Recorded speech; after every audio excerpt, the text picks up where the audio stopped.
Hello mga ka-loto, welcome po sa Jason Espida Vlog channel. Ito po, maraming salamat sa mga subscribe at sa mga bago pa lamang sa channel na to. Welcome mga busi. Para sa mga next video natin na-upload, please click subscribe button at click mo na rin ang notification bell para ma-notify ka sa mga new video natin na-upload. Ito po, tumbok sa Easy to or to Diloto kahapon maghapon po sa result ng 4-9. Ayan, nakuha po natin yan. Tingnan natin sa nakuha natin sa lucky numbers. Ayan, maraming salamat sa mga nagtiwala sa ating sumada.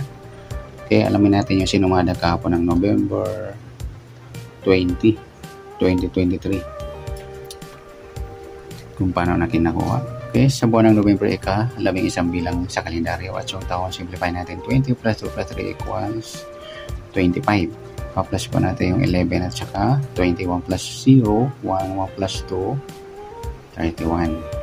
Okay, sa 31, sumada po siya ng 4, pwedeng 13, at saka pwedeng 22.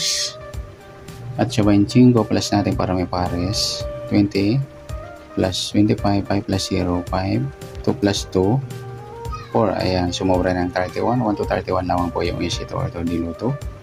Okay, sinimplify natin yung 4 plus 5, 9. At sa sumada ng 9, yung 18, 27. Ayan, nakuha po natin yung 9-4. Ayan, nakuha po natin. Yung 28-4, salpit po tayo ng isa. Ayan, nag-plus 1. Ayan, congratulations po sa mga nakataya. Meron pong Rambolito na tinatawag.